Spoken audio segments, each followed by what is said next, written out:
Bonjour, aujourd'hui je vous fais une petite vidéo un peu particulière où j'ai envie un petit peu de parler d'une prise de conscience que j'ai eue et j'ai envie de la partager. C'est surtout une amie qui m'a dit mais ça il faut que tu le mettes, il faut que tu le dises aux gens, c'est génial. Et ça me parle, donc ça peut parler à d'autres personnes. Donc voilà, c'est pour ça qu'aujourd'hui je fais cette vidéo. Alors c'est toujours beaucoup plus simple quand on est dans le flow de discussion au téléphone. D'ailleurs je te fais un petit coucou Manel, c'est par rapport à la discussion qu'on a eue. Donc voilà, en fait je lui donnais une vision bien particulière par rapport à l'univers. Qu'est-ce que la différence entre l'univers et Dieu? Donc, je sais que c'est un sujet qui va porter à débat. Voilà, je me permets juste de donner mon point de vue, je ne suis pas en train de vous imposer mon point de vue, j'ai juste envie de le partager. Donc, parce que Dieu c'est une question qui crée quand même pas mal de tensions, il y avait quand même eu beaucoup de conflits avec cette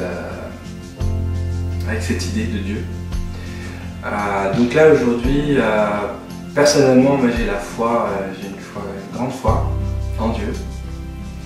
Je mets pas de Dieu comment dire, je mets pas d'étiquette à Dieu. C'est-à-dire j'ai pas envie de l'enfermer dans une case avec une religion par exemple. Par contre je pense que toutes les religions ont vraiment des trésors à l'intérieur. Je respecte toutes les religions, y compris celle de l'athéisme, qui est une religion aussi pour moi. C'est une croyance qui peut nous enfermer en fait aussi, qui peut être sectaire. Donc voilà, donc du coup il faut rester pour moi ouvert à toutes les possibilités. Voilà, j'avais envie, ce que j'expliquais donc à Manel, c'est je disais en fait tu vois, Dieu c'est plutôt comme c'est un programmateur. Et l'univers, c'est le logiciel. Le logiciel, il fonctionne à partir des pensées, des croyances.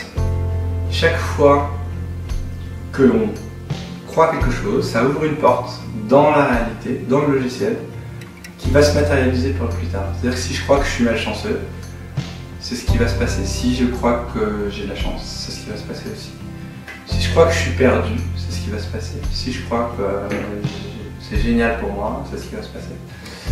C'est pour ça que c'est un effet attractif, c'est-à-dire que dès qu'on va bien, on a un effet attractif. Je ne sais pas si vous avez déjà remarqué, mais quand vous vous sentez, il y a des périodes de succès professionnel, amoureux, on a l'impression qu'on attire tout ce qu'on veut à un moment donné. Et dès qu'il y a des petites descentes, paf, ça enclenche des doutes. Et ces doutes, ils créent plutôt des perturbations, des pertes de confiance et des pertes de foi, justement. Parce que quand on a la foi, on lâche pas l'affaire. On a des périodes de doute, on a des périodes de peur, parce que la vie, c'est pas si facile que ça. Il y a toujours des challenges, hein.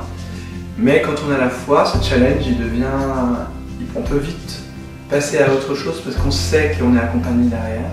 Et du coup, vu qu'on sait qu'on est accompagné derrière, on ouvre cette loi de l'attraction, c'est-à-dire ce pouvoir attractif de la pensée qui se matérialise. Et donc, voilà, l'univers, c'est le logiciel avec ce système-là de croyance. Et Dieu, en fait, c'est le programmateur. Et je lui disais aussi à mon ami, Dieu, en fait, il reçoit une notification quand tu te connectes à lui. Quand tu te connectes à lui, il reçoit un message directement. Tu passes pas par l'intermédiaire du logiciel. Tu lui demandes, et en fait, lui, il va te faire les lignes de programmation pour ouvrir la possibilité, pour ouvrir le chemin de ce que tu es en train de préparer, que ce soit professionnel, sentimental, relationnel. Ça va mettre un certain temps puisqu'on a des conditionnements qu'on a ancrés dans nos cellules, qu'on a matérialisés dans nos cellules. Ce qui est difficile, c'est ça, c'est de sortir de ces matérialisations, de ces croyances qui sont devenues comment dire, matérielles, quoi. C'est-à-dire qu'on devient la vibration de ce qu'on croit. Donc si j'ai cru pendant 70 ans que le monde était pourri, ou que l'argent était dangereux, ou que voilà, n'importe quelle croyance, ben, elle va se matérialiser, elle va presque me rendre malade.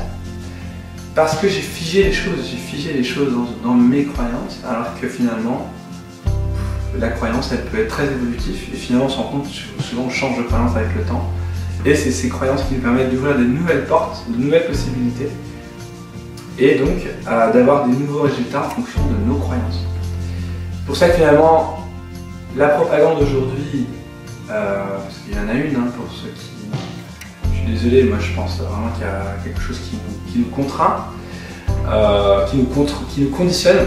La société, le système, c'est un système qui nous conditionne, mais qui ne nous conditionne pas dans le positif, mais plutôt dans la limitation, dans des croyances limitantes qui nous maintiennent dans des croyances que c'est pas possible de s'en sortir, que le monde va mal, que c'est la fin du monde, que voilà. Après, il y a la fin des choses, hein, bien sûr, je suis pas en train de dire qu'il y a des fins, mais c'est pas la fin du monde. À chaque fois, on réinterprète les choses pour que ça soit mal compris, pour qu'il y ait des nouvelles croyances qui soient créées, et pour créer une propagande de la pensée. Et cette propagande de la pensée maintient les gens dans des croyances limitantes, parce que si les personnes avaient accès à leur pleine conscience, alors ils auraient de nouveaux résultats, ils pourraient changer le monde, ils pourraient transformer ce qu'ils pensent intransformable, c'est-à-dire voilà, le monde n'est figé par nos croyances pour moi, il est figé par nos croyances, et par exemple le système de médias, les systèmes de médias populaires comme la télévision, la radio, maintiennent les gens dans la division, dans la séparation, dans la croyance que l'autre il est pas bien, l'autre il est bien, et ils enrichissent systématiquement cette division pour maintenir les gens dans cette instabilité justement émotionnelle, pour pas qu'ils puissent atteindre leur plein potentiel. Voilà. Donc je sais que c'est un petit peu radical pour certains, mais voilà, cette croyance, c'est important d'avoir la foi, parce que c'est ça qui nous permet de transformer, de transmuter toute notre réalité, et de savoir que c'est possible aussi, et d'y croire. Et quand on y croit, alors ça agit. Je vous rappelle un petit peu la vidéo que j'ai faite sur l'intention, Yi Chili chez les Chinois, donc je vais mettre un lien au-dessus. Donc, cette intention, elle est vraiment importante. Cette loi d'attraction, elle est vraiment importante. Dieu, finalement, il reçoit une notification. Pendant longtemps, je parlais souvent de l'univers. De l'univers, je ne voulais pas mettre de mot Dieu. Et en fait, un jour, j'ai compris que... j'ai pris conscience. Finalement, j'ai conçu que Dieu pouvait exister. C'est pas possible de créer un monde aussi logique, parce que le monde est logique en fonction des croyances, et qui n'est pas une personne, quoi, une conscience qui a conçu ce système, comme un programmateur. Et donc du coup, maintenant, je m'adresse directement à Dieu. Et c'est vrai que bon, c'est un peu tabou, hein, Dieu, on a du mal à le dire. Moi, je dis Dieu, maintenant je dis Dieu, je m'en fiche en fait, même si ça choque certaines personnes. Je suis désolé pour vous, voilà, mettez autre chose que vous voulez, mais là, je mets une personnification. Vous pouvez l'appeler Bob aussi si vous voulez. Hein. Vous pouvez lui donner un petit nom, hein. Vous n'êtes pas obligé de l'appeler Dieu.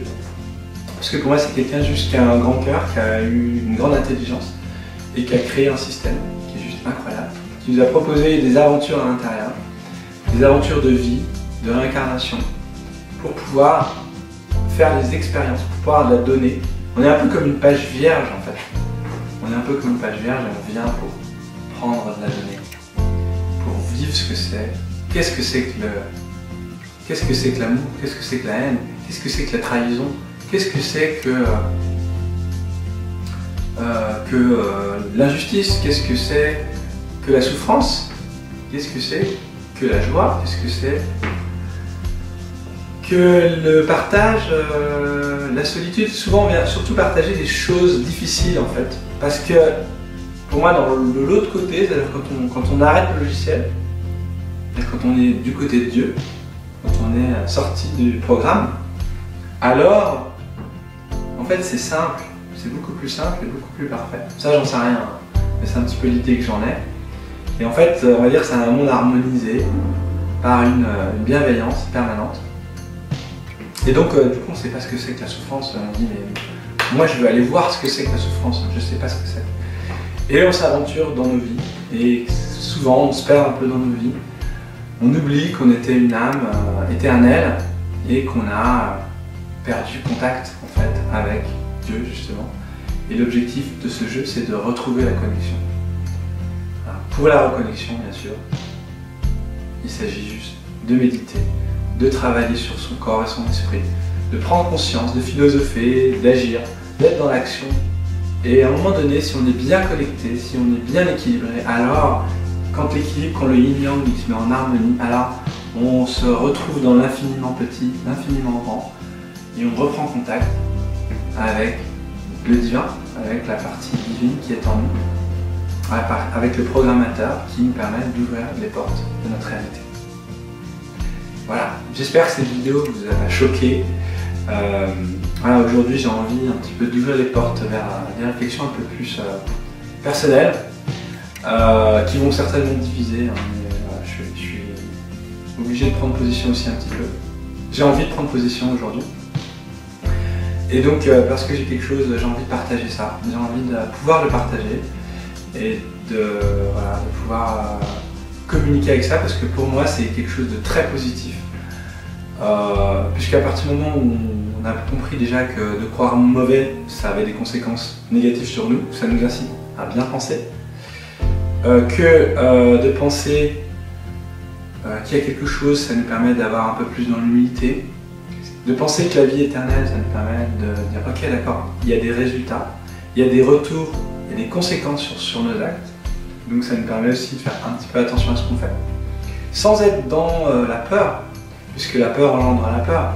Donc ça travaille sur la confiance, cette information elle va juste vous faire réfléchir et elle peut que vous apporter une amélioration, en tout cas une nouvelle réflexion. Voilà, c'est pour ça que j'avais envie de partager ça aujourd'hui. J'espère que cette vidéo vous a plu et je vous dis à très bientôt dans une prochaine vidéo. Ciao les amis.